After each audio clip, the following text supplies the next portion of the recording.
Hello, in today's video I'm going to talk about how to access healthy, whole, and natural food if you live in a food desert. There are many factors that create food deserts, and I will only be able to touch on some of the major ones in this video, but I invite you to check out the resource links in the description bar below to further research issues surrounding food deserts and what others are doing and proposing to address them. This video serves to offer realistic ways in how those who currently live in a food desert can navigate through it to obtain the most healthy and natural food. Okay, so to start, what is a food desert? A food desert is a location that contains very little or no whole foods such as fresh fruits, whole grains, and vegetables. This could be a neighborhood that only has gas stations, corner stores, and fast food restaurants within a reasonable walk-in or drive-in distance, but no grocery stores or even farmers markets that provide whole foods. Public transportation, such as buses, may not be active in that area as well, so the inhabitants of that location can only consume the highly processed and unhealthy packaged and fast food available to them. In some cases, there may be a grocery store or two near the inhabitants, but the prices are so high that they can't afford them. In this case, whole and natural foods may cost higher in a food desert than in a location that is not, simply because of additional costs such as transportation and storage to place healthier food in these locations. So the inhabitants have very little or no choice but to opt for the cheaper and unhealthy processed and fast food. Food deserts are common in rural areas and inner cities where inhabitants tend to be low or no income and from a minority group. Unemployment also tends to be high in these cases, making it more difficult for inhabitants to move out of the food desert environment. Many advocates believe the problem of food deserts in America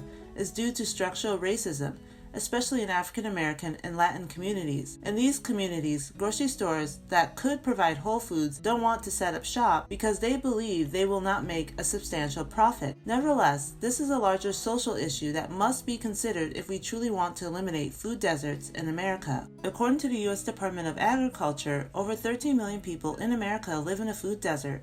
The USDA believes the location is a food desert if it has these characteristics: a poverty rate of 20% or more, if urban, 33% or more of its population lives more than 1 mile from a grocery store, or if rural, 33% or more of its population lives more than 10 miles from a grocery store.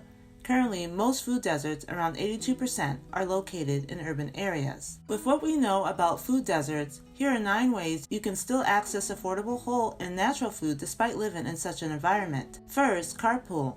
This is for those who have a vehicle, but even if you don't have a vehicle, if you know someone in your community who has one, choosing to drive together to the grocery store and share in fuel and maintenance costs once or twice a week will make it easy and motivating to travel farther out to purchase healthy, whole, and natural foods. Second, food delivery service. This might be more of a possibility if you live in an urban area versus a rural area, but it doesn't hurt to see which food delivery services will travel to your location to drop off healthy, whole, and natural food. Yes, there will be a delivery cost, but using this service once a week will offset those costs and time and having to travel on your own. Plus, having access to healthy food will pay for itself in the long run with fewer medical costs incurred from consuming unhealthy, highly processed food.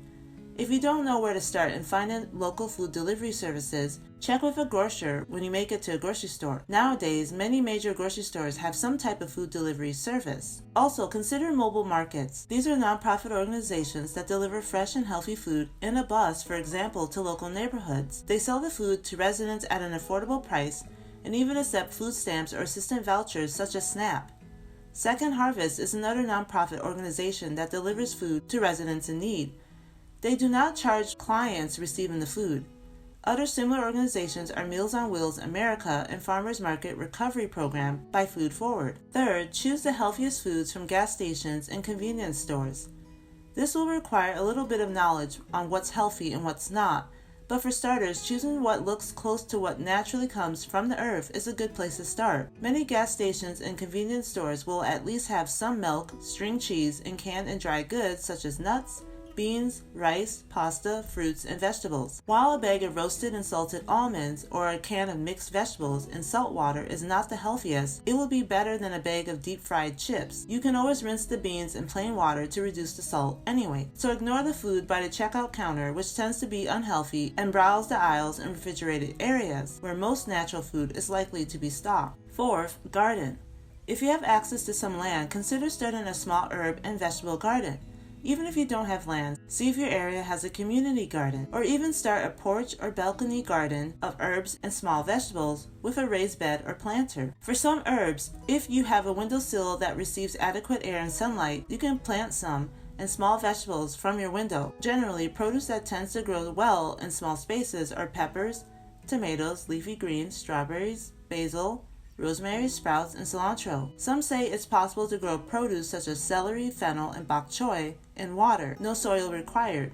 Definitely something to look further into. If you have access to a community garden, which is a shared plot of land maintained by a group of people, you can benefit even more by having access to a wider variety of produce. Often, you can swap fruits and vegetables you grow with others to get more variety. Sometimes there may be other gardeners who will offer their extra produce that they don't plan to consume before it spoils. Fifth, farmers markets and co-ops. See which farmers markets are in your area or come into your area. Farmers markets are most prevalent during the summer months. They generally contain a variety of kiosks or stands where farmers sell their produce. It's a great opportunity to access whole and natural foods.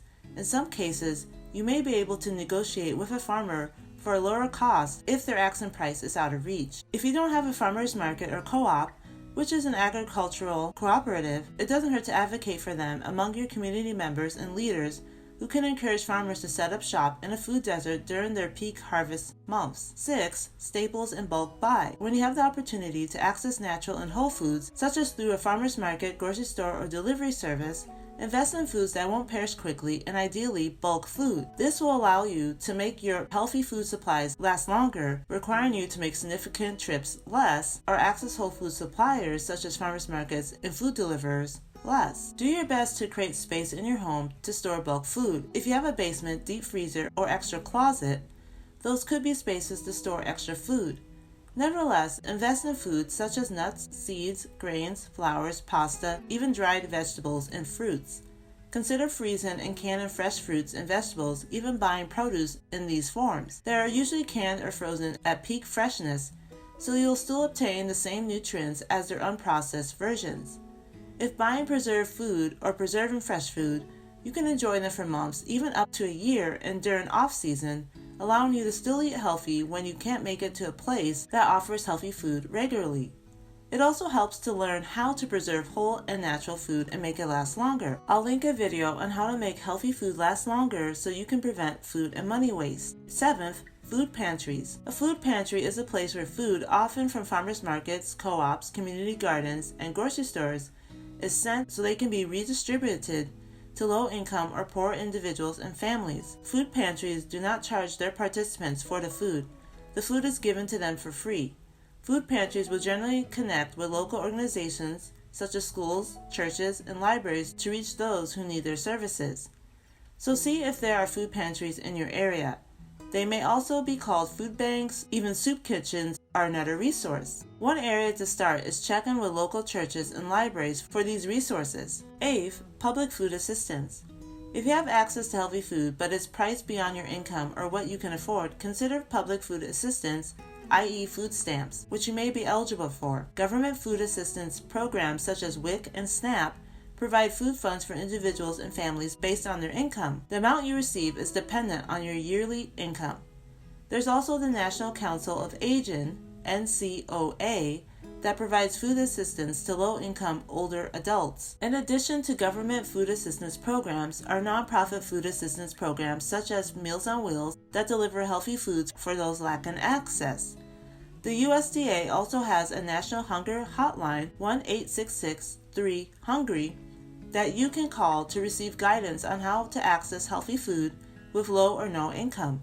Check out their website to learn more. 9th, advocacy. Just as important as the other ways mentioned is this, advocating for better access to healthy, whole, and natural food in your community. While this may be a grassroots effort and take time to find success, if you can champion for healthier food access, ideally with others in your community, you can certainly reach a point where grocers and farmers will prioritize stationing their business in your area. Even convenience stores and gas stations may include healthier options among their current highly processed foods if they know many in the community desire that. Start a conversation with local government officials such as mayors, governors, and senators. Consider if they can create incentives to grocery stores, farmers, and other suppliers of healthy food to set up shop in a food desert community. Point out the long-term benefits of eliminating food deserts for a community, a big one being a healthier community all around. A healthy community is a thriving community after all. Even if created incentives can't happen overnight, consider if other changes can be made now, such as providing affordable public transportation to make it easier for residents to travel farther out to where grocery stores are.